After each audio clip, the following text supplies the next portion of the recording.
Welcome to Innovate, presents Entrepreneurs in Tech. Today, we're delighted to have our guest, Joel Mendelbaum. Joel, pleasure to have you on the show. Who is really, it's going to be a long introduction, but I'll try to make it small. He has so many accomplishments and achievement. First of all, number one bestseller, author, board member of the Untangled Group, and owner of Quantum Results. Quantum Results is a cross between digital marketing agency and a tech company, which is a very interesting combination. We're going to talk about it for sure and get into a bit deeper in it. Joel, good to have you, my friend. We just need a little introduction about yourself a bit before we really jump into a bit about your background, and I'm sure it's going to be extremely insightful and inspiring conversation together. Thank you. Looking forward to it. Absolutely.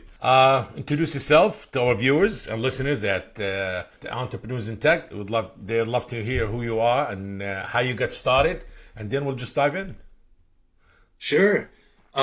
So I guess you could say I won't bore everyone with the details of when I was 5 or 6 years old, but I've always had a entrepreneurial drive. When I was 5 or 6, my father used to work for the cable company, and it was much different in those days. They had colored wire, multicolored wire. He'd bring it home. I'd make little rings out of it, go out on the street and sell it.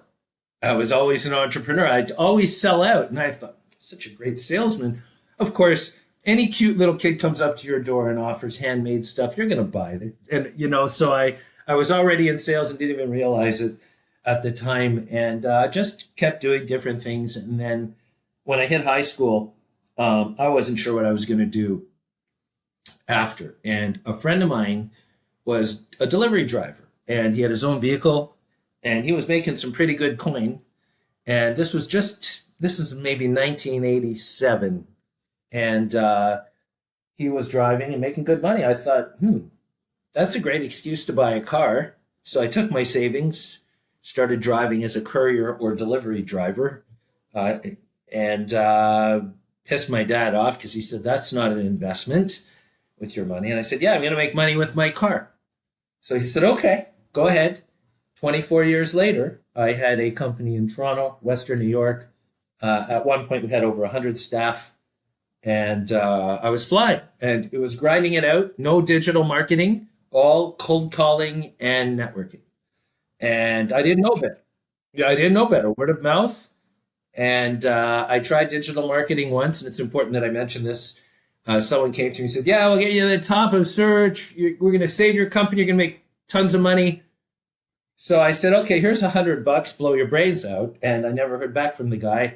And I had suspected, unfortunately, I'm very close-minded, that I'm like, yeah, the internet doesn't work. This isn't, nah. So I just kept on doing what I did. One day I got an offer back in 2012, towards the end of 2012, so 24 years later, and I took the offer. It was 3 times industry, and I thought, well, I've made out like a bandit. And one of the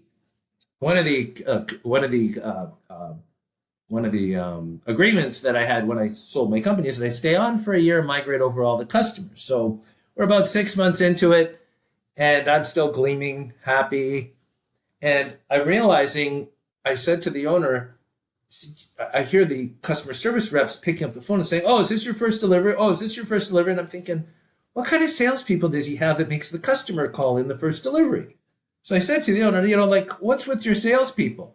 And he looks at me, he says, what salespeople?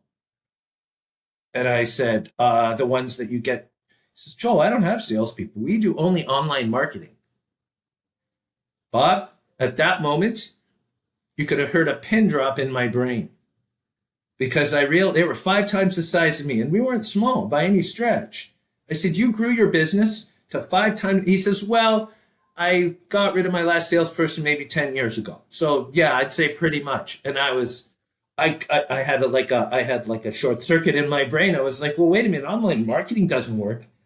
And he looked at me, his jaw drops. He said, Joel, we made $4.5 million in revenue last year. 3.5 of that is from online marketing. And I was like, uh-oh, I should have had a V8, or I should smack the head and go, okay.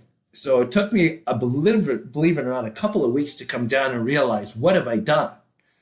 But I got paid more from my company. But the reason he bought my company is because we shared some clients. He knew I wasn't tech. He could grab more business. Very smart man. Respected him a lot. And then said, well, I better learn this stuff if I'm going to start another business because now I'm unemployed. That's what happens when you get your company bought out. You're unemployed. In fact, I never have actually had a job as an adult. My first, when I started this company, I was just right out of high school. So I never had a corporate job. I would think of it as a ball and chain. I didn't want to go to an office and sit there all day. I felt like it was, I was trapped. So that horror in my brain motivated me, of course, to build a business. So I wake up one morning screaming. My wife's like, what's going on? What's going on? I must have had a nightmare. I'm like, I don't know what I'm going to do with my life anymore. I had done that from 19 till 43. So I didn't identify with anything else other than my business. And my wife, this very smart woman, she just says, well, you always tell me how much you like meeting people. So now you have an unlimited amount of time to go networking. I thought, oh, cool. Yeah, that's right. Literally the first networking event, of course, this is how it happens. I meet somebody as I'm leaving the event who sold websites and said to me, hey, do you want to sell websites? We were talking. He was a funny guy. I'm like, why do I want to sell websites for? I said to him, what? Come on, seriously? And he was a very stern look on his face. And he said to me, what's the margins in transport? And I had that other feeling, okay, this guy's got me. I'm like, well, yeah, we do millions. He goes, yeah, what comes out? What percentage? I'm like, yeah, maybe 10% if I'm lucky. And he said, well, I'm from India and I have a team there and we can build a Canadian website for $500 and sell it here for $2,500.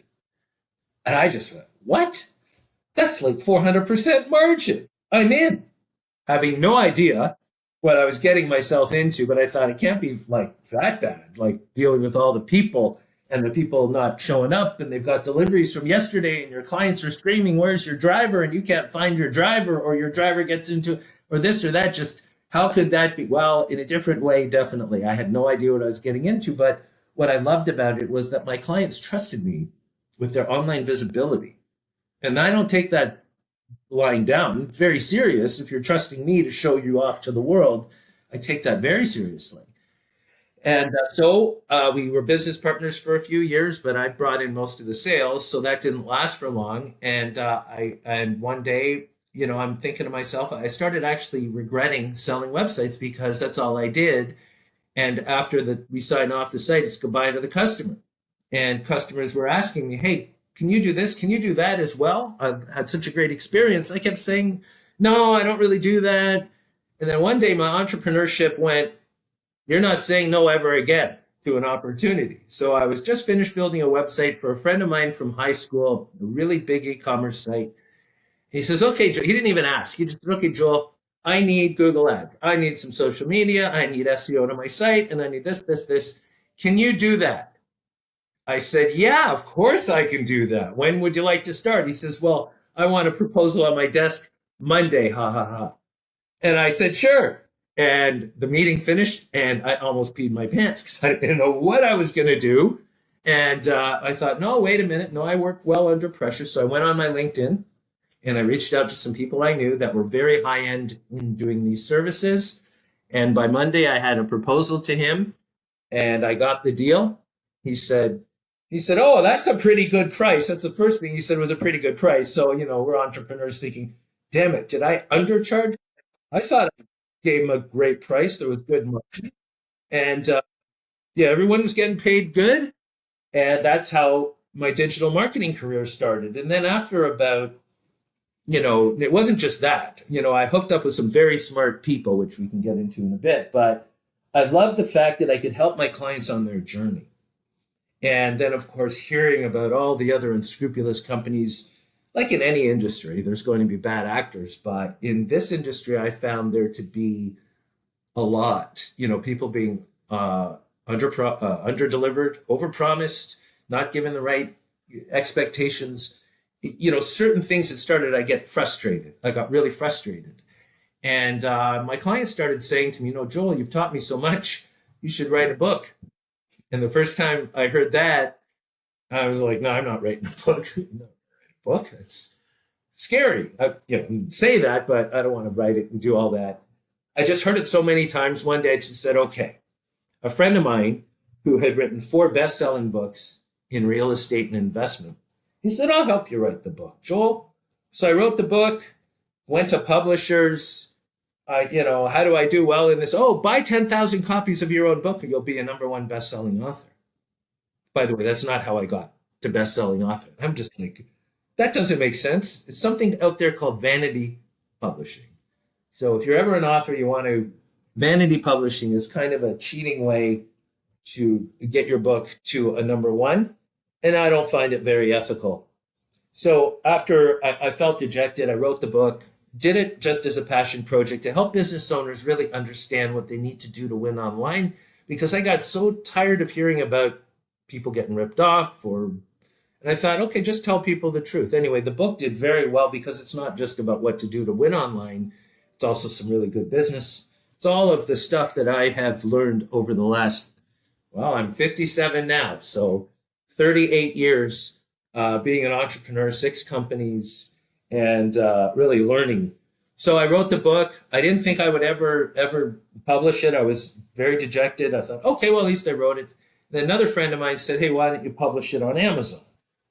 I thought, well, what does that cost me? He said, nothing. I'll help you publish it. I was like, sure. So we designed a book cover, published it. I just emailed everyone I knew, said, hey, I'm launching a book, would love your support. And that was it.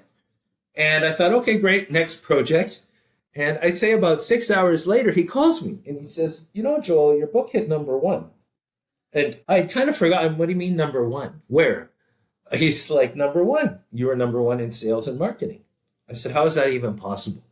He says, go look. So I go on Amazon and below my book, it shows you where you're #1. I was #1 in sales and marketing. I knocked down Seth Godin. I have the screenshot. I was a #1 in business psychology. I knocked down Stephen Covey. I hit so in 6 categories, I hit #1. And then I hit the #2 of the top 100 paid Kindle books because I didn't have a paperback version yet. I started off with Kindle and knocked Michelle Obama off that #2 spot. Not being political, I'm just saying, go Canada, we've got some good authors here. And then she probably went and did a speech and then I got knocked off again. But hey, you know what? For a time. And that's all that really matters. And I thought, wow, I think I've uncovered something with a lot of business owners who feel the same way that I did and what I went through.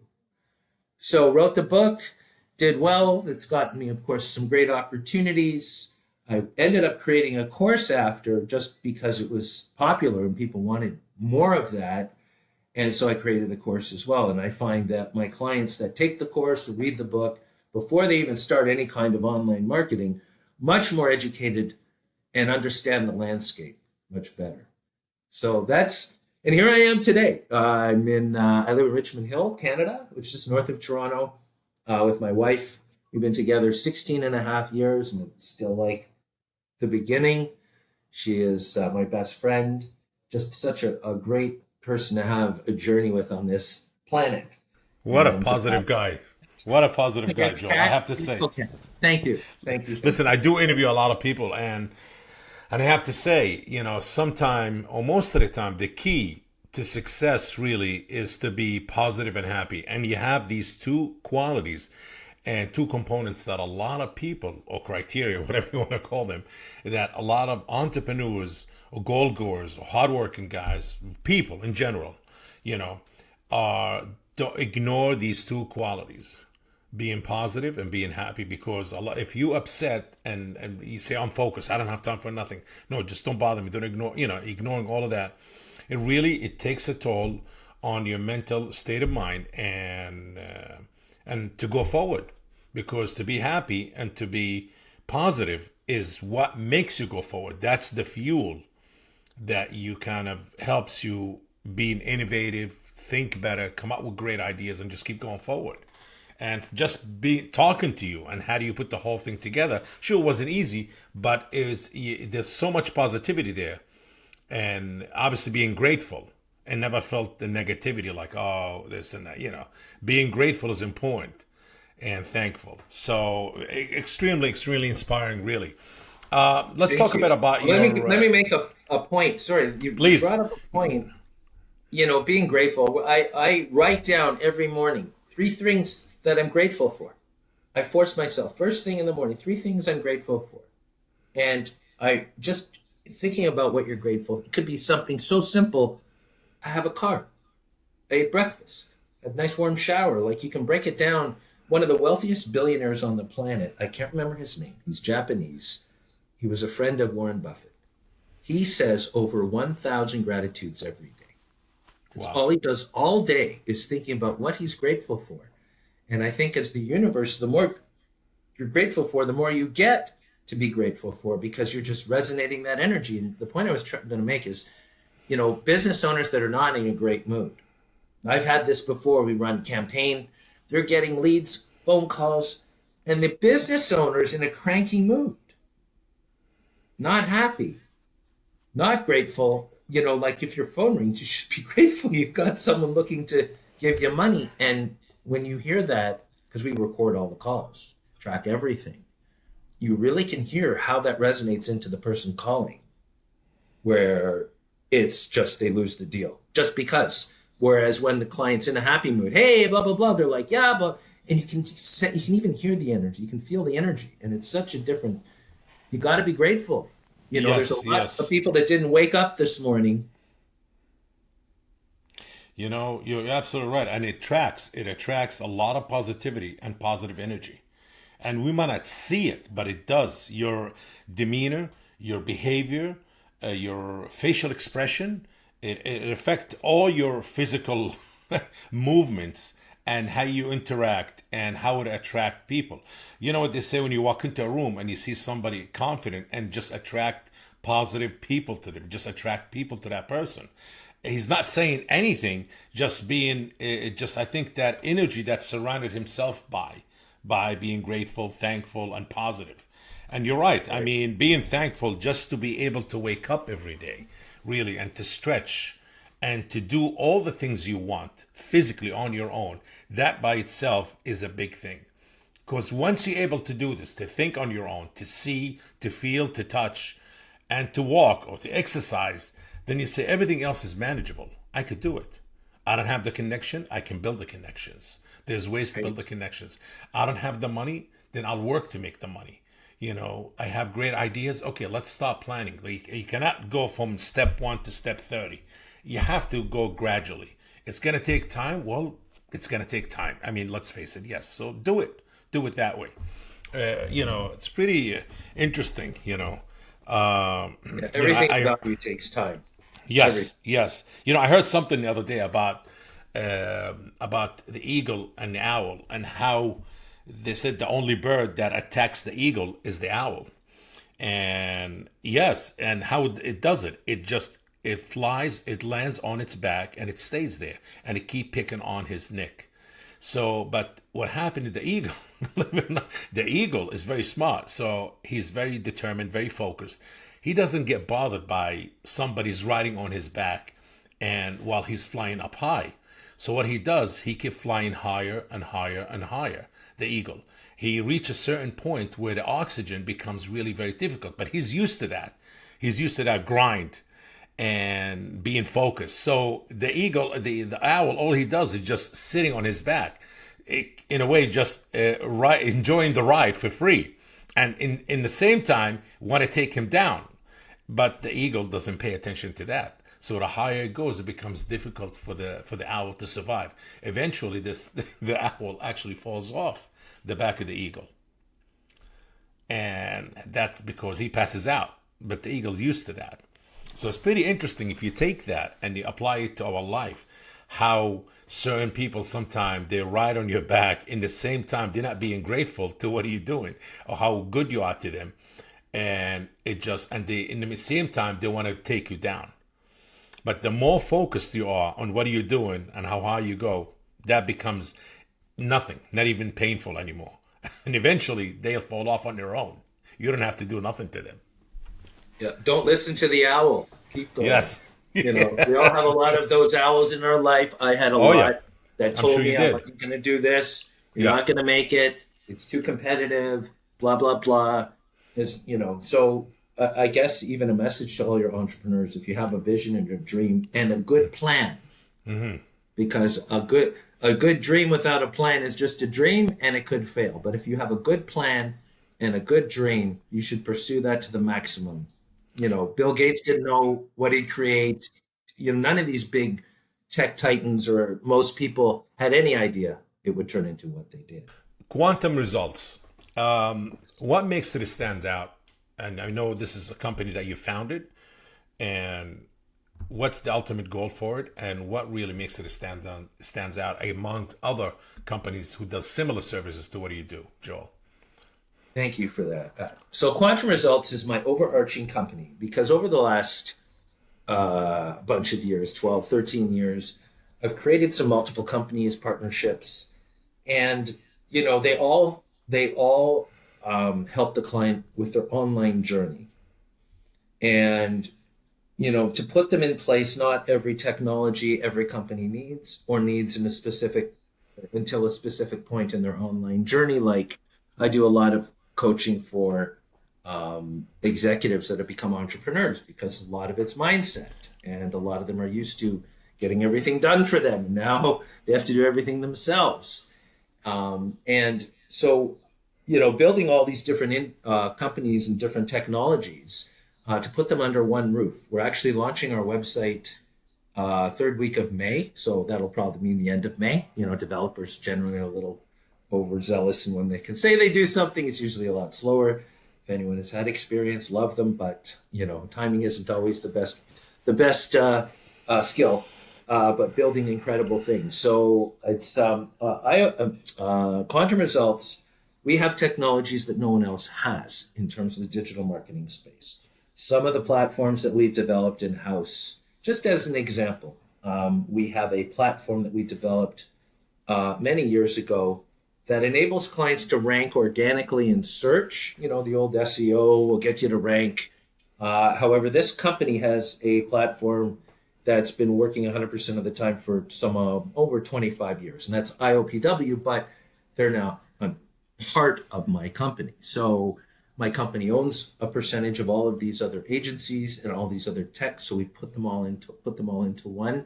So we can get multiple spot rankings without the client having to pay Google or pay Bing, because Bing ads are actually pretty good as well, but you're always spending money. I can't say too much about Google ads because we do that for our clients. In some cases, it's absolutely necessary, but we have these disruptive platforms that are different. We just launched an AI platform that does all appointment setting, B2B on LinkedIn, better than people do.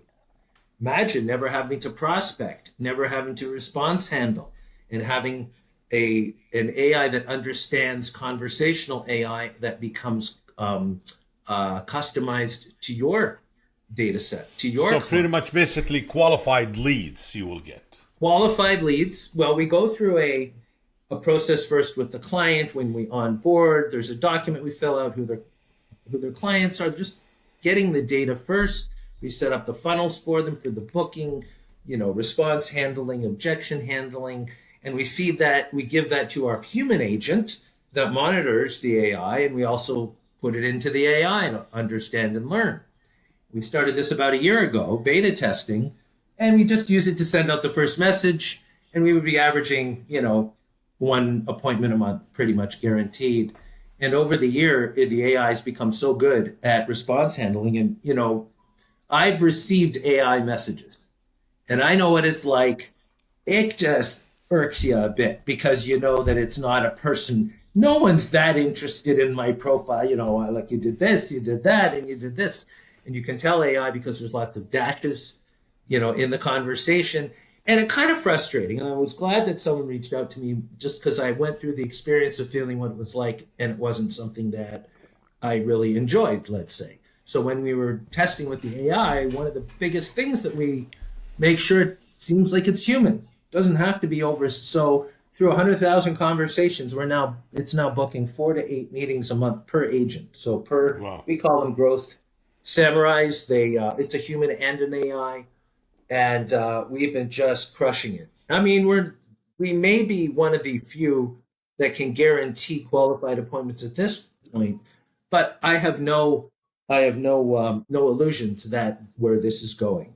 Joel, So- any type of business or field, you specialize in qualifying leads and finding, and setting up appointments for businesses?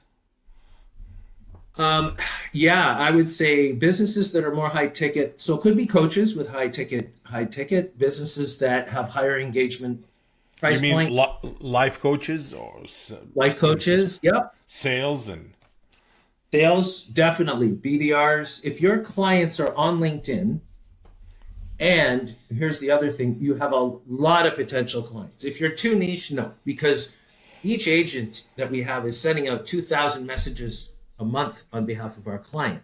So you got to have at least 10,000 potential clients in all of LinkedIn, which yeah. isn't a lot of people, but for those super, super, super niche, there's another way we can go after. But this, I think, will help probably a good 75% of those businesses that are on LinkedIn that are struggling even to get conversations going. What if So, somebody in medical sales, medical equipment, medical sales, yeah, real absolutely. estate? Absolute commercial real estate. B to Interesting. B, B2C, no, not really. Well, we could do B2C, let's say investment advisors looking for people with high net worth, insurance, high net worth, but business to consumer like e-commerce, no. People that supply e-commerce, no. Would you say that what are you guys doing? The qualifying leads and finding and making sure a lot of these leads are qualified and they close are the future of replacing a lot of these consulting companies who based on building relationships and bringing certain businesses and creating how should I say, creating new partnerships. Sorry, I didn't understand the question again. Okay, there's a lot of companies out there. They've been doing this for a long time, not based on tech, just based on them being in the market and being placed internationally or domestically and having great relationships in many fields and able to connect other companies. Same thing, what are you doing? Qualifying leads and finding leads and qualifying and make, and being part of the closing for these people or these businesses. But you're doing it in a way more modern, easier, better, and more, I would say, more techy. The old way is done more on based on relationships that some of these consulting companies, they call themselves consulting, but it's more really qualifying these and helping other companies, other businesses to grow and expand their business and their reach. So is that, I would say, I wouldn't say replacement. People kind of use that when it comes to AI and technology, but is this the future? Yeah, I see this as the future. I see this as, I mean, the reason that we do well is because of the data the AI already has, in getting data on over 100,000 conversations in the past year. But I'll tell you one thing that will never change is relationships. We Yeah. always buy from people who we feel an affinity for. We buy based on our emotions, and we try to back it up with logic. So if like referrals, I still say are about 60% of my business. Referrals are the best you're ever going to get. So building True. Or relationships. satisfied customers. Satisfied, happy Exactly. customers. Yes, absolutely. Or However, clients. in the top of the funnel, though, you need to kiss a lot of frogs to get a prince, right? So you still need to have that volume of prospecting where you're going out and reaching a lot of people if you're not surviving just on referrals. And so how do you do that and establish a relationship with somebody that you don't even know that's going to trust you to even hop on a call with them? And that's where the biggest problem on LinkedIn is that most people don't understand social selling. They don't understand that it's not as soon as you connect with them, they start pitching. That's not good. I'm a human. So, I mean, I can smell a pitch a mile away. I've got over 11,000 connections on LinkedIn. No, I don't know all of them, but I've authorized every single one. So obviously they have some interest. They could be a potential customer, collaborator, friend, or just something cool about them, that I connect with. So it's the art of having the conversation in a way the person resonates with you. So one of the things I strongly urge my clients is to understand DISC. DISC is a personality, assessment tool or Ocean. There's actually an AI that we use, we give to our clients that can give you someone's whole personality before you hop on a call with them. It scans over LinkedIn or Twitter. It even tells you how to speak to them and will even write a message for you based on their buying style because we have different personalities. So my selling style may not be your buying style. And if that's the case, I need to adjust or I'm not going to make you comfortable. And you're not going to remember me as someone that you. So these little insights and stuff is very important. So I think that these type of companies are going to have to adapt with AI or they're going to get crushed. I mean, we determine what a qualified lead is with the client before we even start the campaign. It's not just fill your calendar full of book meetings that may or may not be qualified. And the reason that we're so adamant about qualifying is because our appointment setters get a percentage of the sale, of the first sale, if any of the appointments that they booked got closed. So everyone is highly motivated to not waste your time and to bring you the best qualified. Now, at the beginning, of course, there's ramping up for the first little while, but within a few weeks, we're really on the ground running, even less. So, Joel, as a person who's been an entrepreneur all his life, and I mean, to be who you are and to be in the place that you're in and the companies that you established and you sold and exit and having a number one book, obviously you have to be a good salesman. Being a good salesperson, is it a talent or is it a skill? I think it's both. I think you have to have the motivation because sales isn't selling people what they don't want, don't need, or can't afford. I look at it this way. How am I doing? If I have a service that's going to save you hours of prospecting, it's going to probably book meetings better than you, unless, of course, warm introductions are always the best, as I said, then how am I doing you a disservice by not telling you about it? If you have a product or service that you know will change the life of your prospect in a positive way, and you're just fidgeting around, you're not doing anyone a favor. You need to be out there showing people. It's not selling. It's giving people an option that they can make a decision and see the benefits. Like everything that I do, all the services I do, and look, we do from branding to web design to content to Google, the Me Too stuff we do, but we also back that up with other technologies that can help to amplify those. And that's what gets me excited because I know what it'll do. I don't promise anything to anyone unless I know I can deliver or I tell people this is what we can expect. And then, of course, everything above that is gravy. Absolutely. So people have to adapt. You have to ask, what are you doing in your business to implement AI? Because if you don't, your competitors will, and you're going to be wondering what happened. Don't be like me, where I said the internet doesn't work. You know, if I would have adopted those strategies back in early part, who knows? I may not even be here today on this podcast, or I may have sold for a significantly higher amount. Don't ever be closed-minded just because you're in a silo as an entrepreneur. Keep your mind open. Look to collaborate. Even meet other people in your industry that may not bring you business, but you might be able to help each other as well. So, Joel, what does digital Sherpa mean to you? Digital Sherpa. So, you know, a lot of people have heard of Mount Everest. And if you're going to go up Mount Everest, you better have a Sherpa guide you up there, or you ain't coming back, as they say. And when I failed a few times at the beginning of my journey, my online journey, and then after learning what I've learned, I don't recommend anyone do it on their own unless they already are a marketer or understand that. As a business owner, you need to be building your business, not doing marketing, not doing operations or admin. Do what you do best. And if you're not good at sales, get someone else to do it. But you really, really need to take a step back and understand if what you do you love, the more people you tell, the better off it's going to help them. Don't ever have the thought that you're bugging someone. Now, if you're feeling you are and you don't believe in your product or service, get out. Do something else, because you're going to look back in a few years and go, why did I waste all this time? You know, we don't only have this amount of time on the planet. Hopefully, maybe this amount of time. And I don't know where I am on that journey or my client's journey. So let's be as efficient. Let's not play around, and let's just be straight up with each other and be on this journey together. So my branding as a Sherpa to guide you through the oftentimes very confusing online world so I can bring you to the end or give you a chance of winning better than you would without me. So that's how I see myself as a Sherpa. Beside everything else you do, you're also on the board of Entangled Group. You're a board member there.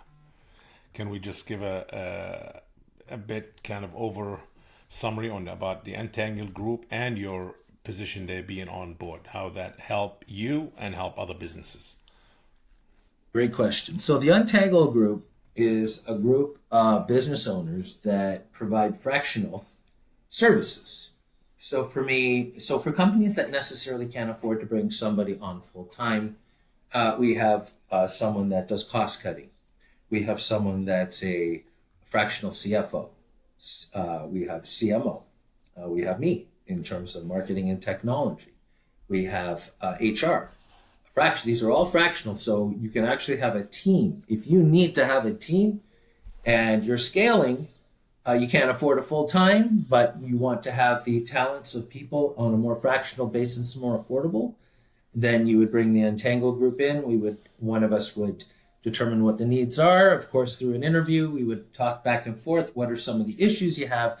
And then either one of us or all of us would become a member of that company to help them out based on what issues they have, from accounting to HR to sales to marketing, and even business psychology as well. Getting your head in the right space is something that I'm good at. And so in addition to the marketing side, I understand what entrepreneurism is because that's all I've ever done.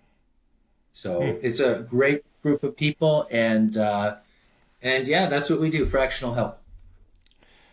Joel, an advice coming from somebody who is a true entrepreneur, somebody that the word entrepreneur been tattooed in his brain, on his heart. An advice for every entrepreneur, whether you're young or old, it doesn't matter, who wants to start something, afraid, or what's to look for, what to do, what not to do. I've heard, just find your passion and then you'll make money. No, that's a bunch of crap. It's partially true. Find your passion that people want. Find something that you're passionate about that you can help other people with. And help as a definition, whether it's mental help, physical help, business help. Find something that really resonates with you and gets you excited when it happens, whatever that is. For example, if you're a coach, maybe you're a coach that trains businesses on how to sell better, just as an example. Well, that's something that's needed. And if the passion is hearing your clients close deals, then that's what you need to do because you have a gift of helping people. So my advice is pursue what you like. Make sure it's profitable or can be profitable if it's something new. Pursue that. Don't listen to the naysayers. Don't listen to people say there's too much competition, because there's never too much competition if you're providing more value than your competitors. Never. You're on what's it called, the slight edge or the extra mile on that road. There's very few people there because most people just want to do the minimum and get paid for it. I love my clients. Love what you do. Your clients are people. They have lives. They have families. They're doing everything just like we are. So I say pursue it, but have somebody, if you can get a mentor even, that may have not necessarily done what you've done, but understands business. If you're new, they'll save you years and maybe even hundreds of thousands of dollars in wasted time, to help guide you to that more quickly. So keep going. The days you want to quit are generally a day or two before something big is going to happen as well. So don't ever, fear is false evidence appearing real. You have nothing to be scared about. Nothing. Joel, what's next for you and for your ventures? Wow. What's next for me? Just, continuing to understand and be as close to the top of the tech funnel as possible so I can bring my clients more value, more cool things to help them win.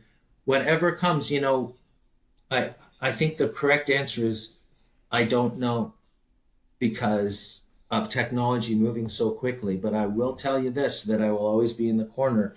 If I have to scrap a service because something better comes out, I got to do that. I have to stay. I will never be the internet doesn't work. This is now we're in AI. I learned my lesson. So I'm making sure that none of my clients have to go through the same lesson as I do. So I'm just going to be rolling with how things go and staying in my lane and helping clients win online. And as better platforms and technologies come up, that's where I'm going to be. Amazing. Well, Joel, it's been a great discussion, I have to say. Extremely inspiring and insightful and informative for a lot of people. And if somebody want to get a hold of you and needs your help or wants to work with you, what's the best way? The best way is I can give you a calendar link. You can reach out to me on LinkedIn as well, Joel Mendelbaum, just like the Seinfeld, Mendelbaum. And, reach out to me, connect with me on LinkedIn or book an appointment with me. My book's called Winning Online, Increase Your Visibility and Crush Your Competition. It's available on Amazon as well. And would love to even just hop on a conversation, no obligation, with anyone that's interested or wants to learn a little more about their own business and online, or is looking for some help. I'd be more than happy to hop on a call just to kind of go over maybe. And sometimes I find a solution without a client even hiring me, which is fine as well. So amazing. Joe, this is a lot and a lot of positivity. I would say thanks for joining us on Innovate Presents Entrepreneurs in Tech. You're a true entrepreneur for sure.